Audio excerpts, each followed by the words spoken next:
काशी में कितना विकास हुआ है उसके बारे में बता रहे हैं। रजत, मैं चाहूंगी वहां आसपास जो लोग आपके साथ मौजूद हैं आप उनसे बातचीत कीजिए। बिल्कुल, देखिए बनारस में किस तरीके का विकास हुआ और मोदी का क्या क्रेज है बनारस के अंदर, ये आपको अलग अलग जगहों पर देखने को मिलेगा। तमाम ऐसे लोग हैं जो यहाँ पर आए हुए हैं। कुछ लोग बजरंगबली का स्वरूप रखकर आए हैं, कुछ नरेंद्र मोदी बनकर आए हैं। तो तमाम ऐसे लोग हैं वो यहाँ पर मौजूद हैं और नरेंद्र मोदी के स्वागत के लिए नॉमिनेशन है चूंकि थोड़ी देर बाद ही, और उस नॉमिनेशन में शामिल होने के लिए जो लोग यहाँ पर आए हैं वो चाहते यही है कि एक बार फिर से नरेंद्र मोदी को तीसरी बार देश का प्रधानमंत्री बनते हुए यहाँ से देखें, सांसद बनते हुए देखें। क्योंकि साल दर साल, चुनाव दर चुनाव, जैसे जैसे पीएम का चुनाव यहाँ से हो रहा है वैसे वैसे उनका जो विक्ट्री मार्जिन है वो हर बार लाखों की तादाद में बढ़ता जा रहा है। बीजेपी ने इस बार टारगेट तय किया है कि तकरीबन 7 से 8 लाख का जो जीत का अंतर है वो इस बार यहाँ पर रहे, लेकिन जो यहाँ के लोग हैं उनका अनुमान यह है कि इस बार जो जीत का अंतर है वो 10 लाख के आसपास पहुंचेगा। तो ये जो क्रेज है नरेंद्र मोदी का, ये जो प्यार है नरेंद्र मोदी को बनारस से जो मिल रहा है वो अद्भुत है। और इसीलिए नरेंद्र मोदी जब जब बनारस पहुंचते हैं, कल जिस तरीके से वो अपने आप को जब बता रहे थे कि मैं अब मुझे मां गंगा ने गोद लिया है, तो भावुक हो गए थे। तो वो जो भावुकता है वो अंदर से निकल रही है और वो जान रहे हैं कि नरेंद्र मोदी को किस तरीके से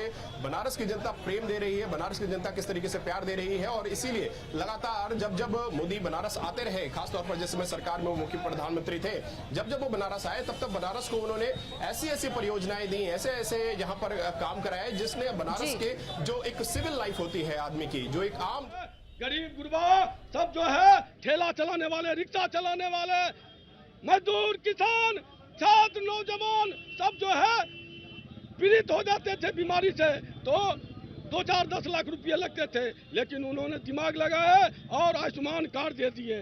उसके बाद माँ बहन जो है जलावन जला के धुएं में पका करते थे, उन्होंने उज्ज्वला योजना लाकर उससे निजात दिला दिए।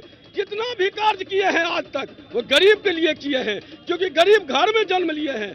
उसी हर्ष और उल्लास से पूरे भारत के। रजत जी, आप जहां पर मौजूद है, आपने अभी दिखाया था, एक तस्वीर दिखाई थी जहां बजरंगबली के वेश में वहां पर लोग पहुंचे। मैं चाहूंगी आप उनसे बातचीत करें। वो मोदी जी के बारे में बहुत कुछ अच्छा बोल रहे हैं, विपक्ष पर बहुत हमला बोल रहे हैं, आज मोदी जी की तस्वीर लेकर आए। बिल्कुल बिल्कुल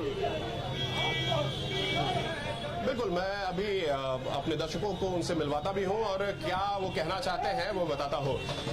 कहां से आए हो आप? मैं बिहार बेगूसराय पन्हा से आया हूं। अच्छा, बजरंगबली का स्वरूप रखे हैं आप, क्या मामला है? मैं पूरे भारत में इसी तरह से जाता हूं और 140वां सभा के लिए मैं यहाँ आया हूं। और मेरा नाम सरवन साहब, मेरे पिता के नाम श्री भागीरथ साहब, माता के नाम श्रीमती राम दुलारी देवी। और आज मर्यादा पुरुषोत्तम श्री राम की तरह कार्य करने वाले मेरे श्री राम रूपी माननीय प्रधानमंत्री नरेंद्र दामोदर दास मोदी जी, जो कोई माँ का लाल को ध्यान नहीं जाता था गरीबों पे, इन्होंने गरीबों को पे ज्यादा फोकस दिए और घर घर ही ये पहुंच गए हैं। चच्चा से लेके बच्चा तक जाप करते रहते हैं, क्योंकि गरीबों को 5 केजी अनाज देते हैं।